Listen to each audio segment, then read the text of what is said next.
Bienvenue à toutes et à tous. Aujourd'hui, on plonge dans un texte vraiment majeur de la philosophie politique, du contrat social de Jean-Jacques Rousseau. Publié en 1762, on va s'appuyer sur différentes analyses pour le décortiquer. Notre but, c'est de saisir l'idée centrale de Rousseau, comment on fonde une société juste, une société où le pouvoir politique est légitime. Et sa réponse, elle était assez révolutionnaire pour l'époque. La souveraineté, elle appartient au peuple et elle vient d'un pacte volontaire. Oui, tout à fait. C'est une rupture vraiment radicale avec ce qui précédait. Rousseau y part de l'état de nature. Là, l'être humain est libre, oui, mais c'est une liberté un peu illusoire, hein. Il est seul, vulnérable, guidé par l'instinct. Pas vraiment par la raison, donc, et soumis aux inégalités physiques aussi, j'imagine. Exactement. Et pour Rousseau, cet état, ben, il ne permet pas vraiment la sécurité sur le long terme, ni le développement d'une vraie moralité. D'accord. Donc il faut en sortir. Et c'est là qu'arrive son idée phare, le contrat social. Alors comment ça marche, ce passage à l'état civil? Alors, le cœur du mécanisme, c'est ce qu'il appelle une aliénation totale. Chaque individu donne tous ses droits naturels. Tous ses droits, carrément. Oui, à toute la communauté. Ça peut paraître un peu extrême dit comme ça, mais l'idée c'est un échange en fait. On abandonne une liberté naturelle, certes illimitée mais très précaire, pour gagner une liberté civile. Une liberté civile, c'est-à-dire? C'est une liberté qui est encadrée par la loi, mais qui est protégée, garantie par la force de tout le monde, par la collectivité. D'accord. Et le truc, si je comprends bien, c'est qu'en s'unissant à tous les autres, chacun finit par n'obéir qu'à la communauté dont il fait partie. Exactement. Et donc, d'une certaine manière, à lui-même comme citoyen. C'est ça l'idée fondamentale. Et ce qui permet ça, ce qui rend ça possible, c'est un concept clé chez Rousseau, la volonté générale. Ah oui, la fameuse volonté générale. Voilà. Et attention, là c'est important. Ce n'est pas juste l'addition de tous les désirs égoïstes. Pas du tout. La volonté générale, elle vise l'intérêt commun, le bien public. Et pour Rousseau, elle est toujours droite. Toujours droite, c'est-à-dire. Ça veut dire qu'elle tend naturellement vers ce qui est utile à la société, à condition que le peuple puisse délibérer correctement, sans faction, etc. Et c'est cette volonté générale qui exprime la souveraineté du peuple alors. Tout à fait. Une souveraineté que Rousseau voit comme inaliénable. Le peuple ne peut pas la céder, la déléguer, C'est pour ça qu'il se méfiait de la représentation politique des députés et tout ça, hein. précisément. Et elle est aussi indivisible. On ne la partage pas entre un roi, un parlement. Elle appartient au peuple tout entier.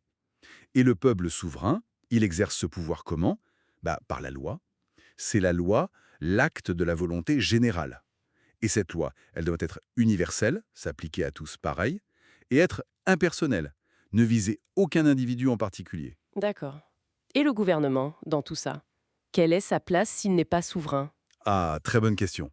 Pour Rousseau, le gouvernement n'est absolument pas souverain. C'est juste un groupe de personnes, un corps intermédiaire. Un exécutant, en quelque sorte. Exactement. Un simple exécutant des lois qui ont été décidées par le peuple souverain. Il est au service de la volonté générale, il n'est pas son maître. C'est vraiment une distinction capitale chez lui. Je vois. Et ça nous amène à cette phrase qui fait toujours beaucoup parler. On le forcera d'être libre. Ça sonne quand même très paradoxal, non? Forcer quelqu'un à la liberté. Oui, c'est sans doute un des points les plus discutés de son œuvre. L'idée derrière ça, dans le système de Rousseau, c'est que la vraie liberté, la liberté civile, la liberté morale, c'est d'obéir à la loi qu'on s'est donnée à soi-même en tant que membre du corps politique, en tant que citoyen. Si un individu refuse de suivre la volonté générale, donc la loi, il choisit ses désirs égoïstes, sa liberté naturelle, au détriment de sa propre liberté de citoyen éclairé. Donc le forcer à obéir à la loi. C'est en quelque sorte le forcer à reconnaître l'intérêt commun et donc à agir selon sa propre raison de citoyen autonome et pas juste selon ses pulsions. C'est le ramener à sa vraie liberté. C'est une vision de la liberté qui est très exigeante, très liée à la participation de tous et aussi à l'égalité, il me semble. Il insiste beaucoup là-dessus. Absolument. L'égalité, c'est une condition essentielle pour que la liberté politique puisse exister chez Rousseau. Sans une certaine égalité de conditions, matérielles et sociales, la volonté générale risque d'être complètement biaisée par les intérêts des plus puissants. Il prévoyait d'ailleurs des choses comme des assemblées fréquentes du peuple pour que ce pacte reste vivant, pour qu'on vérifie que le gouvernement fait bien son travail. Oui, des garde-fous pour protéger le pacte social lui-même. Donc si on résume, le contrat social, ça dessine une société où le pouvoir est légitime parce qu'il vient d'un accord volontaire de tous. Chaque citoyen échange sa liberté naturelle, un peu brute, contre une liberté civile et morale, et il participe à la souveraineté à travers cette fameuse volonté générale. C'est exactement ça. Et l'impact, bien sûr, a été énorme sur la Révolution française, sur toute la pensée démocratique moderne. L'idée de souveraineté populaire, d'égalité devant la loi, ça vient beaucoup de là. Mais bon, ça soulève toujours des questions, hein. Comment on la définit concrètement, cette volonté générale? Comment on l'applique sans risquer une sorte de tyrannie de la majorité? Oui, et puis ce modèle de démocratie très directe, est-ce qu'il est vraiment applicable dans nos grands États modernes qui sont si complexes? Ce sont les débats qui continuent encore aujourd'hui et qui montrent la richesse du texte. Tout à fait. Et ça nous laisse peut-être avec une question pour réfléchir.